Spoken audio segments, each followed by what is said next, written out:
Sir, যে ব্যক্তি বা ভুক্তভোগী হার্ট অ্যাটাকে আক্রান্ত হলেন, এক্ষেত্রে হার্ট অ্যাটাকের পরবর্তী সময়টাতে তার আসলে লাইফস্টাইলে কি ধরনের মডিফিকেশন করা দরকার জি, রয়েছে?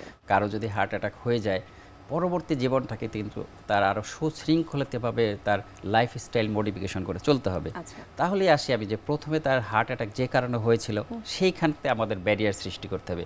তিনি যদি স্মোকার হন, স্মোকিং ছেড়ে দিতে হবে।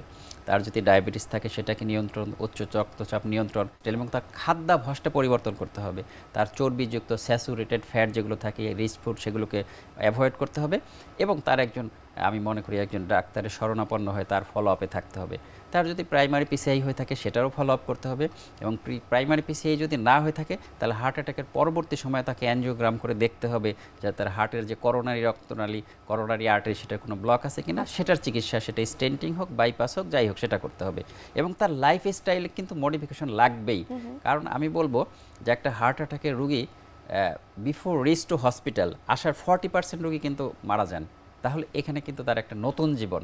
আমরা জানি যে হার্টকে ভালো রাখার জন্য পর্যাপ্ত ঘুম এবং ফিজিক্যাল অ্যাক্টিভিটিস খুবই গুরুত্বপূর্ণ। জি, আমাদের সারাটা দিন পরিশ্রমের পর মিনিমাম আমরা বলি যে 8 ঘন্টা কমপক্ষে ঘুমের দরকার।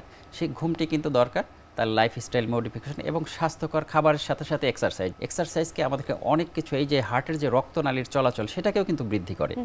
তাহলে আমাদের এই ঘুম পর্যাপ্ত, অন্যান্য রিস্ক ফ্যাক্টর মডিফিকেশন এবং এক্সারসাইজ এবং এটার সুশৃঙ্খলিত লাইফ, এটার কিন্তু বিকল্প নাই।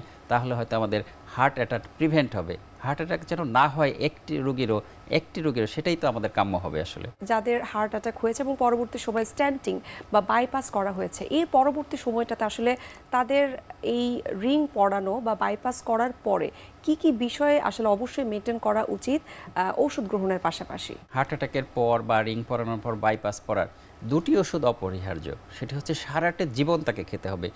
একটি হচ্ছে যে আমাদের যে রক্ত তরল হয়, রক্তের ঘনত্ব বেড়ে যায় এবং রক্তের চর্বির, এই দুটির কম্বিনেশনই কিন্তু রক্তনালী, যে হার্টের যে রক্তনালী করোনারি সেটির গায়ে লেগে হার্টের রক্তনালীগুলি চিকন হয়ে যেটাকে বলে ব্লক, সেটি হয়। তাহলে এই দুটি ওষুধ কিন্তু আমার লাইফ লং খেতে হবে, যেটি অ্যাসপ্রিন বা ক্লপিডগ্রিলের কম্বিনেশন, রক্ত তরল হওয়ার ওষুধ এবং চর্বি কমার ওষুধ। সেটা চর্বি যাই হোক, এমন হবে না যে চর্বি আমার নর্মাল রেঞ্জে আছে আমি খাবো না, তা হবে না। এই যে বাইপাস এবং স্টেন্টিংয়ের পরে এই দুটি ওষুধ কিন্তু লাইফ লং খেতে হবে। অনেকে আমরা ভুল করে থাকি যে আমি তো স্টেন্টিং করেছি, হার্ট অ্যাটাক বা বাইপাস হয়ে গেছে, আমি এখন ভালো আছি, আমার তো কোনো সমস্যা নেই। কিন্তু ফার্দার প্রিভেনশনের জন্য, ফার্দার হার্ট অ্যাটাক যেন না হয়, তাহলে কিন্তু এই দুটি তার হচ্ছে করতেই হবে। এবং আপনি যেটি বললেন যে লাইফস্টাইল মডিফিকেশন তার তো থাকবেই। তিনি যদি স্মোকার হন, সেটি অ্যালকোহল খান, সেটি তার হচ্ছে যে এক্সারসাইজ, যেটি অল্প পরিসরে যতটুকু অ্যাডভাইস হয় সেটুকু এক্সারসাইজ, সুশৃঙ্খল এবং ডায়েটারি অ্যাডভাইস তো সাথে আছে।